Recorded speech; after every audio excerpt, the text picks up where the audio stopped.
Assalamualaikum warahmatullahi wabarakatuh. Sobat RH sekalian, jumpa lagi kita di channel yang keren ini. Keren cadas.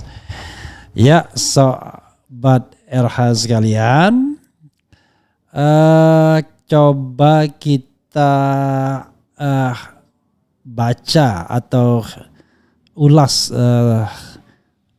apa yang dituliskan oleh Tempo ini. Awalnya saya tidak mau terlalu mengulasnya, saya karena berkaitan dengan nama Refli Harun, tetapi bukan itunya ya. Tapi yang paling penting adalah bagaimana kita memaknai kebebasan yang makin diancam dan makin terancam dan makin dinikmati. Gara-gara berbeda pendapat kita bahagia orang dilempar botol ya. Kita bahagia orang dipersekusi. Gimana bangsa ini coba ya, sudah divided society, lalu dimaki-maki ya, padahal kita nggak memaki orang, kita cuma mengkritik, tiba-tiba kita dimaki dengan ucapan-ucapan yang ya nggak karu-karuan. Nggak ada apa-apanya apa yang disampaikan Rocky Gerung itu dibandingkan makian yang diterima oleh orang-orang yang mengkritik termasuk saya ya. Kalau saya bacakan, waduh luar biasa ya. Jadi bayangkan ada orang yang dengan mengatakan sebagai pendukung pemerintahan ya, wah hampir setiap saat dia itu memaki. Saya sengaja tidak matikan WA-nya, biarin aja ya. Untuk kalau misalnya ada bukti gimana, ini saya bisa buktikan. Ya saudara sekalian, coba kita lihat ya berita ini. Menarik soal yang terkait dengan pelemparan saya dan Rocky. Tetapi bukan itunya yang paling penting, tetapi bagaimana kita memaknai sebagai sebuah kebebasan dan kemudian juga hak untuk menyatakan pendapat. Oke, ini ada tulisan yang menarik ya dari Tempo ya. Judulnya adalah Mengusir Rocky dan Refli, Potret Kebebasan Berpendapat di Era Jokowi. Ini kolom tempo.co. Coba kita bacakan dan menarik karena saya sudah lihat ya, sudah baca. Coba kita lihat ya. Berulangnya serangan terhadap kebebasan berpendapat menunjukkan pemerintah tak serius dalam melindungi demokrasi. Apalagi jika serangan tersebut ditujukan pada kritik ataupun pendapat yang kontra pemerintah. Bukannya sejak awal memastikan tak akan ada serangan, pemerintah justru terkesan turut menikmati kejadian tersebut. Ya kurang lebih lah. Atau misalnya saya bikin pantun mirip tadi dengan pantun tadi ya. Tahun baru membeli baju.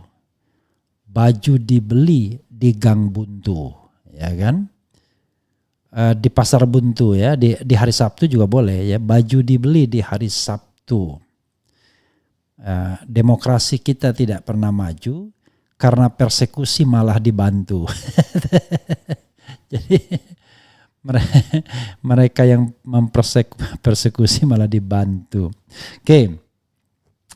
Insiden terbaru terjadi saat diskusi publik di Kapanewon di Sleman, Yogyakarta pada Jumat 9 September 2023, hari ulang tahun SBY. Sekelompok orang menolak kehadiran dua narasumber, Refli Harun dan Rocky Gerung, yang dikenal getol mengkritik pemerintah. Selain mengusir, massa juga mengintimidasi dan melemparkan botol air minum hingga mengenai Refli. Tak adanya tindakan tegas polisi terhadap mereka menimbulkan sakwasangka jangan-jangan aparat keamanan meminjam tangan sekelompok orang untuk membubarkan diskusi atau massa bergerak karena mendapat restu penguasa. Apapun jawabannya, pembubaran diskusi menunjukkan sempitnya cara berpikir dan keengganan beradu gagasan. Jika tak setuju dengan suatu diskusi, bikin saja tandingannya, bukan malah melakukan kekerasan. Asal tandingannya jangan dibikin di sebelah. Dan lalu kemudian adu toa ya, adu keras-kerasan. Karena berulang kali terjadi, sulit untuk tidak mengatakan bahwa persekusi sudah menjadi cara penguasa untuk membungkam orang-orang yang kritis dan punya pandangan berbeda. Pelaku di lapangan bisa siapa saja, massa, aparat, atau siapapun. Pada awal Mei 2023, acara diskusi pemutaran film dokumenter Dragon for Sale di Labuan Bajo didatangi polisi tak berseragam yang mengaku anggota kepolisian Resort Manggarai Barat. 2 bulan sebelumnya, diskusi publik mengenai orang utan dan ekosistem Batang Toru di Tebet, Jakarta Selatan diintimidasi 4 orang tanpa alasan jelas. Kejadian mencolok lainnya juga terjadi menjelang konferensi tingkat tinggi G20 di Bali November tahun lalu. Diskusi internal Yayasan Lembaga Bantuan Hukum Indonesia YLBHI disanur dibubarkan orang-orang yang mengaku pecalang atau polisi adat. Ada pula pembubaran demonstrasi mahasiswa oleh polisi di sejumlah kota, termasuk penutupan kampus sebelum diskusi Badan Eksekutif Mahasiswa Universitas Udayana menjelang perhelatan tersebut. Bahkan ada ancaman pembunuhan ya, seperti diskusi di UGM mengenai impeachment 2 tahun yang lalu kira-kira. Daftar kejadian itu belum termasuk berbagai pengusiran, intimidasi, dan pembubaran acara-acara akademik di lingkungan kampus yang malah marak beberapa tahun terakhir. Tak mengherankan jika sejumlah lembaga memberi ponten merah terhadap perkembangan demokrasi di Indonesia. Data riset tahunan The Varieties of Democracy Institute, VDEM, lembaga pengkajian politik dan demokrasi global asal Swedia, menggambarkan indeks demokrasi Indonesia terus merosot sepanjang 5 tahun terakhir. Bahkan indeks demokrasi di Indonesia pada 2022 ada di bawah skor indeks tahun 1999. Kemudian indeks demokrasi 2022 yang disusun The Economist Intelligence Unit EIU juga menyatakan indeks demokrasi Indonesia tak berubah dibanding pada 2021. Ya, ini 6,71. Skor tersebut berdasarkan pengkategorian EIU menempatkan Indonesia pada kelompok negara demokrasi yang cacat. Outlook Demokrasi yang dirilis Lembaga Penelitian Pendidikan dan Penerangan Ekonomi dan Sosial LP3S menguatkan berbagai penilaian itu. Adanya pelemahan masyarakat sipil secara sistematis yang diikuti pembatasan kebebasan berekspresi. Penyebab utama hal tersebut adalah ulah pemerintah sendiri. Konstitusi telah menjamin kebebasan berpendapat sebagai hak asasi setiap orang. Namun pemerintah pula yang membuyarkannya. Misalnya dengan mempertahankan pasal-pasal bermasalah seperti dalam Undang-Undang Informasi dan Transaksi Elektronik dan Kitab Undang-Undang Hukum Pidana yang baru. Bisa juga dengan membiarkan kelompok anti demokrasi yang pro pemerintah leluasa bergerak lalu secara sengaja atau diam-diam mengambil manfaatnya. Yang lebih bahaya itu Undang-Undang 1 1946, orang sering lupa ya. Sungguh tak bermartabat jika penguasa menggunakan mereka sebagai kuasi demi membungkam kritik. Ya, sahabat sekalian, apa ya yang ingin mau katakan ya? Saya kira kejadian di Jogja atau Sleman itu sekedar contoh saja. Ya, bukan itu sebenarnya yang perlu kita garis bawahi. Yang perlu kita garis bawahi adalah bagaimana kemudian kita mau menumbuh kembangkan demokrasi. Itu yang paling penting. Jadi demokrasi tanpa kebebasan berpendapat itu nggak ada gunanya. Tapi demokrasi dengan anarki itu bukan demokrasi, namanya teror. Jadi pemerintahan teror namanya. Jadi karena itu yang harus kita garis bawahi adalah demokrasi kita itu adalah alasan mengapa yang namanya era reformasi itu terbit. Karena kita tahu bahwa di 2 rezim terdahulu, Orde Lama dan Orde Baru, kita hidup pada masa yang otoriter. Orde Lama disebut otoriter, Orde Baru karena Pak Mahfud misalnya membuat disertasinya dalam era Orde Baru disebut dia sebagai non-demokratik atau non-demokrasi, tidak demokrasi. Tapi whatever it is, era reformasi itu muncul sebagai antitesis maksudnya dan maunya seperti itu. Ya, antitesis terhadap kekuasaan yang sewenang-wenang. Sayangnya ya memang ada kesan bahwa pemerintahan sekarang ini agak alergi terhadap perbedaan pendapat, alergi terhadap wacana, alergi terhadap tulisan-tulisan yang kritis dan secara secara sengaja seperti membiarkan kelompok-kelompok yang melakukan persekusi ya, menghina, memaki, kemudian mengintimidasi. Ya. Jadi kalau kita misalnya jejerkan antara apa yang dikatakan misalnya Rocky Gerung dengan apa yang disampaikan orang terhadap Rocky Gerung, nggak sebanding. Rocky Gerung mengucapkan satu patah kata, lalu makiannya itu sudah beribu-ribu kali barangkali, lalu ditambah persekusi dan juga penghalangan-penghalangan lainnya. Jadi sudah tidak sebanding sesungguhnya ya. Jadi sudah too much. Padahal Presiden Jokowi sendiri mengatakan bahwa itu no big deal, bukan masalah besar, masalah kecil, dia kerja aja katanya. Tapi sayangnya tidak disertai dengan tindakan untuk menghalangi atau melarang para pengagumnya atau para pendukungnya ya. Lucu juga kita kan, presiden kok membagi dua, misalnya ada pendukung ada bukan pendukung, untuk misalnya menghentikan tindakan-tindakan yang tidak demokratis itu. Sarankanlah untuk membuat sebuah diskusi tandingan, narasi tandingan yang bisa diterima oleh masyarakat. Ya, jadi masyarakat jauh lebih cinta instead of bermain kekerasan. Ya, baik kekerasan yang merusak properti maupun kekerasan yang langsung kepada badan yang bisa membahayakan jiwa dan raga. Ya, oke. Coba kita bacakan komentar Sobat RH terkait dengan hal ini. Nanti setelah ini kita akan ambil satu video naga-naganya Ketua Mahkamah Konstitusi ini mau kabulkan nih. Usia 35 tahun Gibran sebagai seorang presiden. Jadi wakil presidennya entah Prabowo entah Ganjar ya. Oke. Sehat selalu ya Bang ya.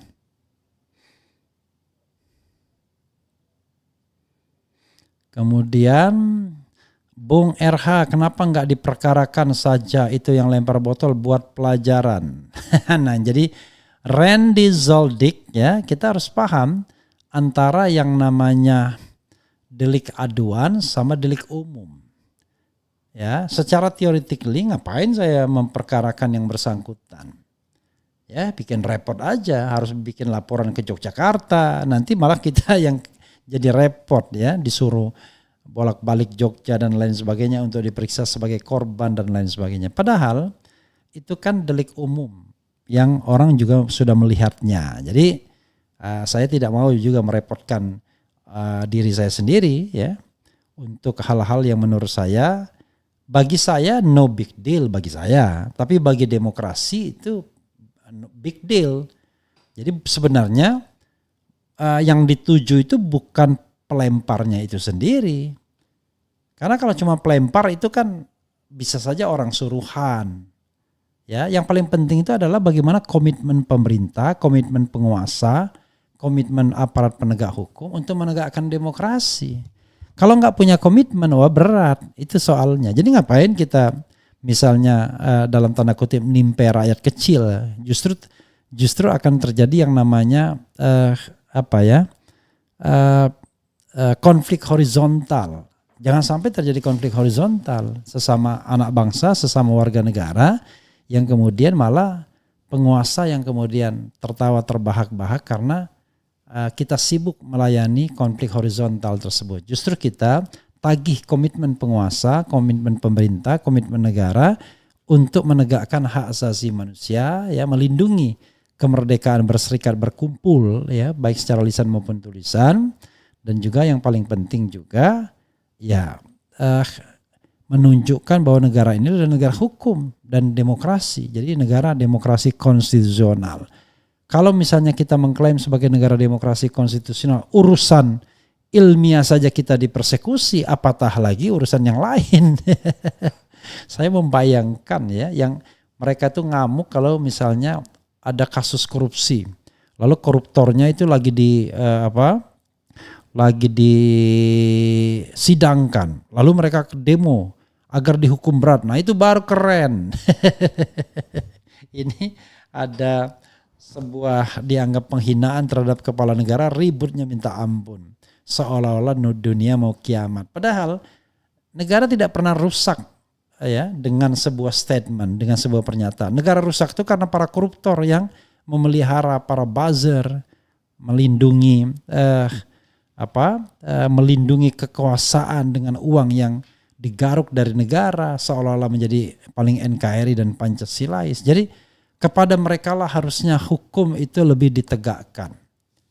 Ya, kepada pemerintah atau kepada pejabat yang tidak amanah, kepada penegak hukum yang tidak amanah, kepada para koruptor, kesitulah hukum harus kemudian benar-benar diterapkan sebaik-baiknya untuk melindungi negara ini dari kejahatan yang terus-menerus, dari perampokan yang terus-menerus terhadap baik sumber daya alam maupun keuangan negara. Harusnya komitmen kita arahkan ke sana, ya. Bukan diarahkan kepada sosok-sosok kritis seperti Rocky Gerung dan lain sebagainya. Oke. Kemudian susah payah kita lepas dari Orde Baru untuk mendapatkan bebas berpendapat. Sekarang balik lagi ke rejim otoriter, ya. Mudah-mudahan belum terlambat, ya. Ngomong-ngomong itu kasus Rempang gimana Bung? Siapa kira-kira yang harus disalahkan? Masa angin yang disalahkan? Nanti kita lihat lah ya, karena saya belum mendalami kasus ini ya sejak kemarin ya. Kemudian yang demo cuma 5 batang, tanda rezim ini sudah bangkrut untuk bayar si tukang demo. Kemudian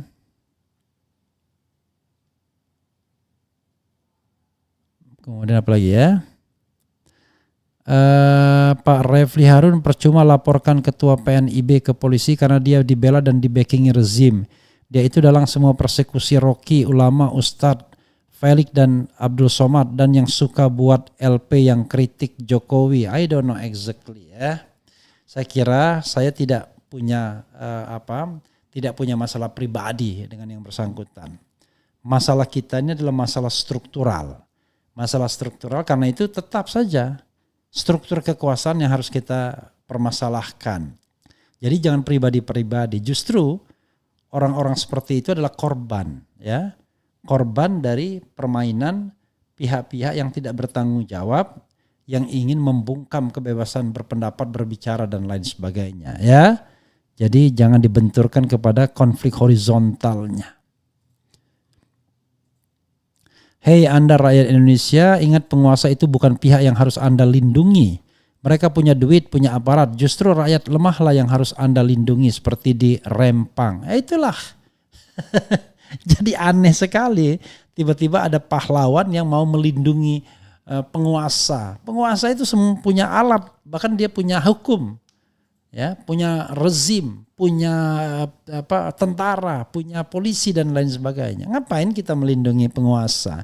Justru kita harus jaga agar penguasa tidak menggunakan kekuasaannya secara eksesif, ya, excessive power untuk menangkap, memenjarakan dan lain sebagainya. Nah, itulah perjuangan demokrasi di seluruh dunia ini, ya. Jadi kita harus memahami itu. Oke. Bang undang Hauzinuddin bahas khilafah. Ini agak problematik ya.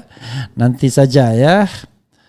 Kalau kita soal hukum bolehlah. Kalau soal-soal yang begitu nanti saya agak problematik. Pancasila tentu tidak mengeksklud agama. Tapi kemudian kalau kita mau mencari bentuk tertentu dalam menjalankan negara, itu saya kira kita perlu sebuah kajian yang sangat-sangat serius dan kemudian tentu saja ya boundary-nya jelas ya, Pancasila dan Undang-Undang Dasar 1945.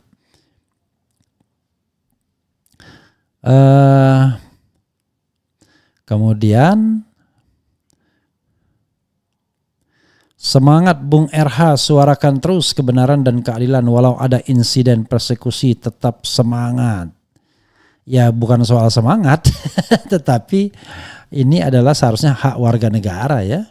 Masa berpendapat saja tidak boleh, ya kan? Tiba-tiba berpendapat dipersekusi, lalu digeruduk, ya. Terpaksa kemudian harus dihentikan diskusinya lebih cepat, lalu dievakuasi ke jalan belakang. Ya apa-apaan negara kita kok bisa begitu ya. Atau ada orang yang menggeruduk, menyentuh fisik, langsung ke Mabes Polri, enggak dia apa-apain juga. Kan enggak begitu. Jadi kata dibalas dengan kata, kemudian ya ucapan dibalas dengan ucapan, tulisan dibalas tulisan. Kalau kita mau beradab. Tapi kalau sekedar bahwa kemudian kita mau kuat-kuatan, wah ya kuatlah orang yang memiliki organisasi, punya partai politik, atau partai politiknya sedang berkuasa. Kita rakyat biasa nggak bisa ngapa-ngapain coba. Emang seorang Rocky punya pasukan? Kan enggak. Bahkan saya bercanda istri aja nggak punya ya. Apalagi pasukan ya. Oke. Tapi maaf ya Bang Rock, saya bercanda ya. Anda tentu kan tidak marah, cuma digitukan doang kan. Oke, apalagi ya. Saya kira itu saja Sobat Eros sekalian. Ya mudah-mudahan semuanya berjalan dengan baik. Dan kita masih tetap melihat matahari esok pagi. Dan Indonesia tetap menjadi negara yang demokratis yang tetap dibanggakan. Karena awalnya negara kita itu full democratic country.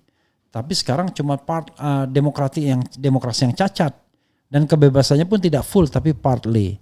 Mudah-mudahan kita bisa mencapai hal yang lebih baik lagi. Baik dalam demokrasi, kebebasan maupun pemberantasan korupsi. Wassalamualaikum warahmatullahi wabarakatuh. Ciao.